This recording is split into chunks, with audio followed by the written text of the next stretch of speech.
Do you think you should have a photo agent? So I saw this on Threads and I actually wrote, ooh, have I got some things to say about this? And we'll put it up here so you can read the whole thing. But since I have some things to say about it, I would love to let you know that I've had 3 agents in my career. None of them worked out for me. All of them poached me. One of them fired me because I did something which now is funny, and I actually don't even regret it at all. And then the other 2 I fired. They just didn't work out for me, and they didn't do any work for me, with me, whatever way you want to say it. So first, I would like to tell you what agents do now, what they charge, why I wouldn't get one at all, why I'm discouraging you from getting one, why they are good. So first, what agents used to do was they used to go out there and pound the pavement and milk those relationships and try to build you out. And you actually had big portfolio books and they would go and shop you around. They don't do that really anymore. They used to go and build relationships for you. Now they are building off of the relationships that you have developed yourself, which is very similar to how record labels treat recording artists. And like, we need you to develop everything, and then we'll just jump in at the last minute and take a lot of the credit for it. I don't like that. Agents also used to make about 10% commission, then like 12, then like 15, then it went to 20. 20 is still relevant, and now a lot are jumping to 25%. I don't like that either, because what's happening is they're getting less and less work, so they're taking more and more of a client's portfolio. If an agent comes to you, as they have come to me in the past, it means you're already doing very well, you already are very market relevant, you already are very easy to book, and they just want to run with that momentum and make as much money from you as possible. So those are the first 2. Now, I'm going to tell you the good parts of agents, and I want to say that not all agents are like this, but I would venture into saying at least 50%, if not more, are like this. Not because they're bad people, but because the situation in the industry has changed and people directly reach out to people that are on Instagram and their websites and your websites, because you need a website. So if you don't know how to negotiate for yourself, if you don't know how to do any kind of business, an agent could be good for you. They're not going to get you the clients. If you think they are, you're fooling yourself.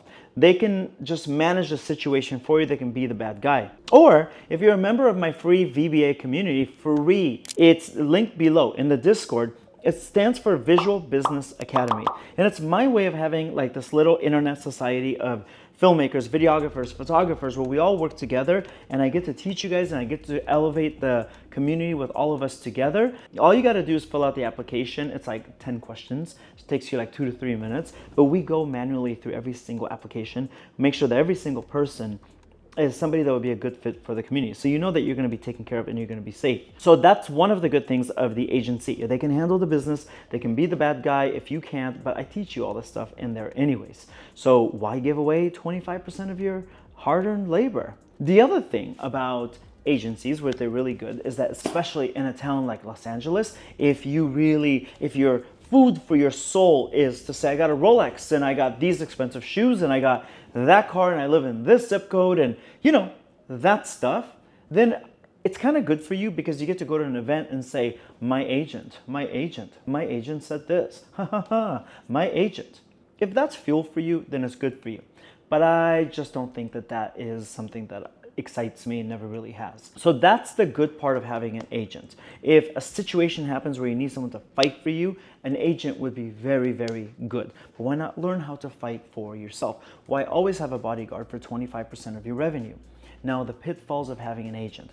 Ooh, have I got some stories to tell you, like the way I typed it up on this, okay? Number 1, agents don't get you jobs.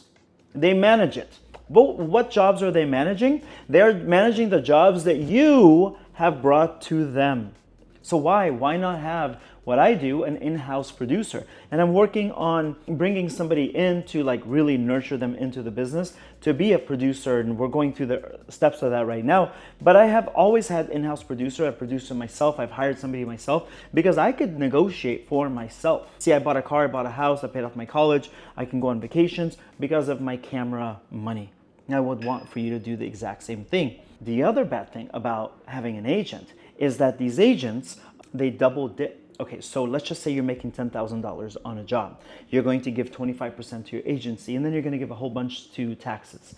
But that 25% is $2,500 of $10,000.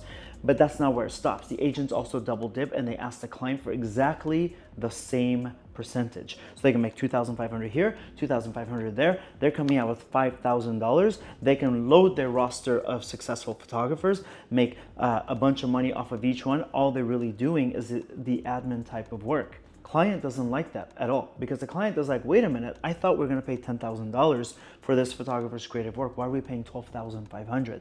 Like, well, that's kind of our admin fee, or our agency fee, or broker fee, or booking fee, and worst of all, their convenience fee, kind of like Ticketmaster. So when I did this HP, I did like 5 commercials for Hewlett Packard. The agency director and owner said, Walid, do you know that if we had to deal with your agent, we probably wouldn't be hiring you, because that's like 5 commercials. That's extra commissions we have to pay on 5 different jobs for the same guy that we can go and talk to directly. Luckily, I negotiate with my agencies that if the client is mine, that's my commission, I did the work. Now, they didn't really love that, but they poached me. They didn't love that, but I loved it for me. I need you to look out for you, and then you can help everybody else. So what happened was that what they would do is that they would go and try to make commission off of you. Because I wouldn't allow them to, they started kind of building like a resentment. So I was like, okay, I could either kneel down to them and say, hey, okay, fine, take all of my money so you can like me, but that's a loss. Or I can say, no, this is the career that I built for myself, and then they don't like me, but at least I respect myself. That's a pitfall. The third pitfall is, and this is really, really shady, and it's very common. Let's just say Samsung wants to hire you as a photographer. So my contract protected me from this, and I noticed it happening, and I called it out, and I started noticing other people doing this too. So they would say, oh, this contract is between Samsung and agency, not Samsung and photographer. It should be between, it's my work, going to Samsung. Samsung is going to pay me, and I'll pay the agency. Or at least I want to be present on the contracts. I want to make sure that my signature represents me and not my agent. Because if I deal with the agency directly, I don't know how much the original money was. So I'll give you an example. If it was a $100,000 commercial, the agent, and this is incredibly common, ask any professional in the field, so common, it's heartbreaking. Samsung might say it's a $100,000 budget.